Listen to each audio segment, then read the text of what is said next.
আমাদের আজকের মুভির গল্প এমন এক পরিবার সম্পর্কে যেখানে নিজের ভাই আর বোনের মধ্যে ঘপাঘপের এক সম্পর্ক তৈরি হয়ে যায়, কিন্তু একদিন তাদের এই সম্পর্কের কথা তাদের মা জানতে পেরে যায়। এরপর এমন এক ঘটনা ঘটে যা দেখলে আপনারা অবাক হয়ে যাবেন। তো চলুন আর দেরি না করে মুভির গল্প শুরু করা যাক। মুভির কাহিনী শুরু হয় লুসিয়া আর ড্যানিয়েলকে দেখিয়ে। লুসিয়া অনেক পাওয়ারফুল মহিলা ছিল আর সে মনে করত তার বাড়ি সেই কন্ট্রোলে রাখতে পারবে। আর অন্যদিকে ড্যানিয়েল অনেক বেশি শান্ত, সে বেশি কথা বলতো না। লুসিয়া আর ড্যানিয়েলের 3জন বাচ্চা ছিল। তাদের বড় ছেলে ইজাকিয়া স্পেনে থাকতো, ছোট ছেলে জেরে আর মেয়ে মেমে তাদের সাথেই থাকতো। আর এখন তারা ইজাকিয়াকে রিসিভ করার জন্য যাচ্ছিল, আর বাড়িতে জেরে আর মেমে টিভি দেখছিল। এরপর তারা দুজন একসাথে গোসল করে। ড্যানিয়েল আর লুসিয়া তাদের ছেলে ইজাকিয়াকে বাড়ি নিয়ে আসে, কিন্তু ইজাকিয়া একা আসেনি, সে তার ওয়াইফকেও সাথে করে নিয়ে এসেছিল। কিন্তু লুসিয়া তার ছেলের বিয়ে দেখতে পায়নি, তাই সে ইজাকিয়াকে বিয়ে আবারও দিতে চায়, আর সেটা তার ওয়াইফের সাথে। এই সিদ্ধান্ত সে নিজেই নেয়। এইদিকে মেমে আর জেরে তাদের ভাই আসাতে অনেক বেশি হ্যাপি ছিল। এরপর লুসিয়া মেমে আর জেরেকে শপিং করাতে পাঠায়। সেখানে মেমে জেরের ক্লাসমেটকে দেখতে পায়, কিন্তু জেরে তাকে ইগনোর করে। এটা থেকে আমরা বুঝতে পারি জেরে তার ফ্রেন্ডদের সাথে তেমন একটা মিশতো না। রাতে বাড়িতে ইজাকিয়া আসার জন্য পার্টি দেওয়া হয়েছিল। পার্টি চলাকালীন সময় লুসিয়া বাথরুমে যায়, আর সে বাথরুমে গিয়ে দেখে মেমে আর জেরে কিছু একটা উল্টাপাল্টা কাজ করছে, কিন্তু সে তাদের এই কাজকর্ম বুঝতে পারেনি। জেরে তখন মিথ্যা করে বলে তারা গল্প করছিল।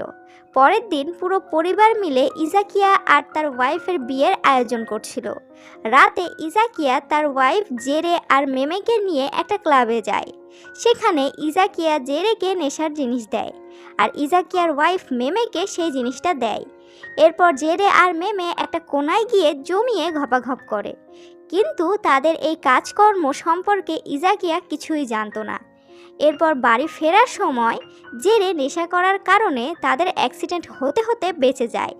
পরের দিন মেমে ভিজতে ভিজতে বাড়ি ফিরে আসে, কারণ তার গাড়ির পেট্রোল শেষ হয়ে গেছিল। এরপর তারা বাড়ি এসে একে অপরের সাথে ঝগড়া করতে লাগে, আর একে অপরকে দোষ দিতে থাকে। তাদের ঝগড়া শান্ত করার জন্য লুসিয়া তাদেরকে একটা গল্প শোনায়। সে বলে 3জনের একটা পরিবার ছিল, বাবা মা আর তাদের একটা মেয়ে। বাবা কোনো কাজ করতো না, তাই মা সংসার চালানোর জন্য বাইরে জব করত। একদিন হঠাৎ করে তাদের মেয়ে প্রেগনেন্ট হয়ে যায়, কিন্তু অবাক করার বিষয় হলো মেয়ের কোনো বয়ফ্রেন্ড ছিল না। আসলে লুসিয়ার মনে হচ্ছিল ওই বাবার সাথে ওই মেয়ের কোনো সম্পর্ক ছিল, তাই বাবার কারণেই ওই মেয়ের এই অবস্থা হয়। এটা শোনার পরে জেরে আর মেমে একে অপরের দিক তাকায়। রাতে মেমের ঘুম আসছিল না, তাই সে জেরের কাছে চলে যায়, আর এরপর তারা ঘপাঘপ করে নিজেদের মনের ইচ্ছা পূরণ করে নেয়। এইদিকে ইজাকিয়ারও ঘুম আসছিল না, তাই সে যখনই বাহিরে আসে তখনই সে মেমেকে জেরের রুম থেকে বাহিরে আসতে দেখে, আর এটা দেখে সে সব কিছু বুঝে যায়। এটা দেখে সে অনেক বেশি রেগে যায়, আর সে জেরের রুমে গিয়ে তাকে অনেক মারে। এরপর সে তার ওয়াইফের কাছে এসে কাঁদতে থাকে। মনে হচ্ছিল সে তার ওয়াইফকে সব কিছুই বলে দিয়েছে, কিন্তু এই কথা সে তার বাবা মাকে বলতে চাচ্ছিল না, কারণ পরের দিন তার বিয়ে ছিল, আর সে তার বাবা মাকে রাগাতে চাচ্ছিল না। পরের দিন জেরে মেমের থেকে কিছুটা দূরে দূরে থাকছিল, আর তাদের ওপরে ইজাকিয়া নজর রাখছিল, কিন্তু মেমে জানতো না ইজাকিয়া সব কিছু জেনে গেছে। এরপর বাড়িতে সব গেস্টরা চলে আসে। বাড়িতে বিয়ের খুব সুন্দর পরিবেশ ছিল, কিন্তু মেমে আর জেরে একাই বসেছিল। এরপরে ইজাকিয়ার বিয়েও হয়ে যায়। পরের সিনে আমরা দেখি মেমে যখন বাথরুমে ছিল তখন ইজাকিয়া তাকে অদ্ভুতভাবে দেখছিল, এ কারণে মেমে তাকে মারে। আসলে ইজাকিয়া এটা বোঝাতে চাচ্ছিল সে মেমে আর জেরের বিষয়ে সব কিছু জেনে গেছে। এটা জানার পরে মেমে একটা জায়গায় এসে অনেক কাঁদতে থাকে। এর পরের দিন ইজাকিয়া ও তার ওয়াইফ ফেরত চলে যায়, কিন্তু সে জেরে আর মেমের বিষয়ে তার মাকে কিছুই বলে না, কারণ তার মনে হচ্ছিল সে তাদের দুইজনকে ভালো শিক্ষা দিয়েছে, আর এরপর তারা এইরকম ভুল আর কখনোই করবে না। এরপর মেমে যখন ঘুম থেকে ওঠে তখন লুসিয়া তাকে বলে বিয়ের কিছু কাজের জন্য আজকে সারা সারাদিন তাকে বাহিরে থাকতে হবে। আর ড্যানিয়েল সকালেই কাজে বের হয়ে গেছে। তার মানে আজকে বাড়িতে শুধু মেমে আর জেরেই থাকবে। আর এইদিকে বাড়িতে কেউ না থাকার সুযোগ পেয়ে মেমে আর জেরে 2020 খেলতে নেমে পড়ে। অন্যদিকে হঠাৎ করে লুসিয়ার মনে হয় সে তার একটা গুরুত্বপূর্ণ ফাইল নিয়ে আসতে ভুলে গেছে। তাই সে আবারও বাড়ি আসে আর তাদের বাচ্চাদেরকে ডাকতে থাকে, কিন্তু কেউ তার আওয়াজ শুনতে পায় না।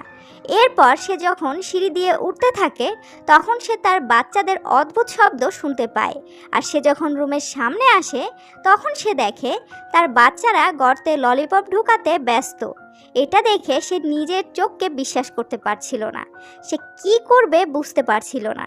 এরপর লুসিয়া রুমের মধ্যে ঢুকে আর অনেক জোরে জোরে চিল্লাতে থাকে আর তার বাচ্চাদেরকে এই অবস্থায় দেখে কাঁদতে থাকে।